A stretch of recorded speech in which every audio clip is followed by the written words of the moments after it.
and phrases to avoid in marketing. There are 9 words and phrases that you want to avoid when you're doing marketing. To be honest with you. Why would you say to be honest with you? Okay? When you're marketing, if you say those words, to be honest with you, what it infers is that you have not been being honest up until that point. It's a horrible phrase to write because it immediately makes you seem untrustworthy, dishonest, and it makes people not want to do business with you. But let me be frank. Once again, this is another phrase which makes you seem completely dishonest. To be frank, to be upfront. What you're conveying to the prospect reading your marketing material is that you haven't been being honest once again. And it's a horrible phrase to use, and it puts you in a very low level. Trust me, this is gonna work for you. Trust me, I'm gonna show you how to make a lot of money online. Doesn't that just make you immediately not trust me? When I say trust me, the first thing people think is when you say trust me is, why do you have to tell me to trust you? If you're saying trust me, I immediately think, well, I don't know if I trust you. It's one of those things where if you were actually trustworthy, you wouldn't need to tell somebody to trust you. Once again, don't use that phrase. Number 4 is, sorry to bother you, but I'd like to ask you a question. Why are you apologizing for bothering me?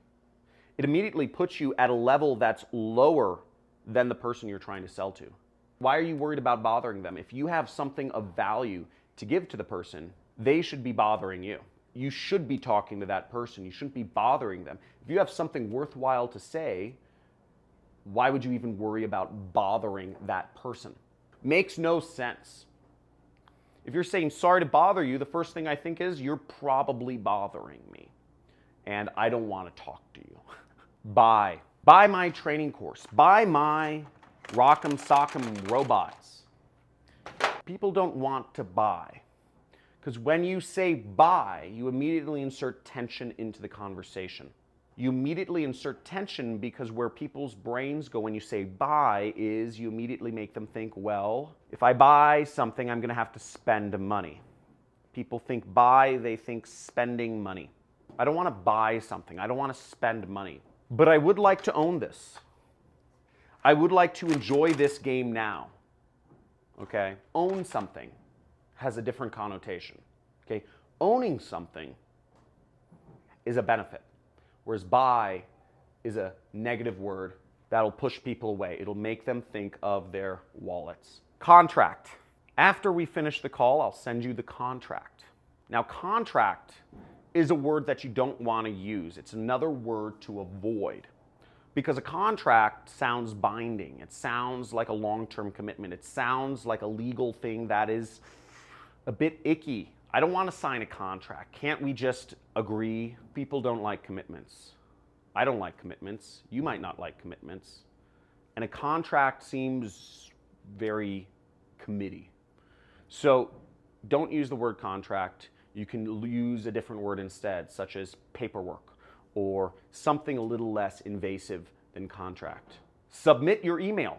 Submit your information. Submit. This is another word and phrase this is another word that just boggles my mind that people still use in marketing. Submit. Submit sounds very slave-like. It sounds like I'm talking down to somebody. Submit. Nobody wants to submit. You know, unless you're kind of into BDSM, which is a whole other conversation for a whole other channel. We won't talk about that here. But if you're into BDSM, type in "I'm into it," okay? In the chat below. That'll be kind of an interesting factoid to know. YouTube doesn't tell me in their stats who's into BDSM, so just say "I'm into it."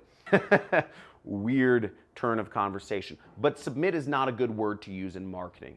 If you want somebody to send you an email, have them, the button could be get your free training course or get your free ebook, get the case study, download now. It could be, enter the site, something benefit oriented. Submit doesn't sound like it has any benefits for me, yet that's still a word people use on in a lot of marketing and in calls to action. Submit your email address, submit your information.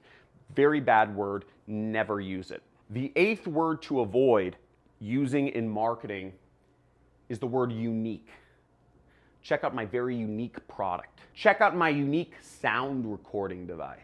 Check out my unique light thing here. Unique is such a non-specific word, it's been rendered meaningless. Unique means nothing. Unique is such an overused word. Everybody uses the word unique. Everything can be unique. It's meaningless, and it carries no benefits to it. You can use something more descriptive. Maybe you say one in a kind, limited quantity item, or you can use better language depending on what item you're selling than using the word unique. And the 9th word to not use and never use in marketing is the word cheap. Okay? Maybe you discounted your product. Don't say get it for cheap. Cheap devalues the product or service that you're selling. Never give somebody something for cheap. It's a good value. It's a good buy. It's not cheap. So don't use the word cheap. You can say discounted. You could say on sale. Something better than saying cheap. Cheap just devalues the product, yet it is another word that's used commonly in sales and marketing. I see all the time. That's just very bad to avoid, and make sure you avoid it. Can you think of other words or phrases to avoid in marketing? I'd love to get your feedback. Type in the comments below. Remember, we're a community here, and we're helping each other make money together by doing marketing. #1 money channel on the internet. Make sure to always subscribe, like, comment below, hit that notification bell, take control of your life, quit your job, work for yourself, live free, join the Money Club, which is $50 a month if you want to go a little bit deeper in some more of my trainings. I put up a free video every Monday through Friday. Look forward to seeing you in the next video. Talk to you soon. See you.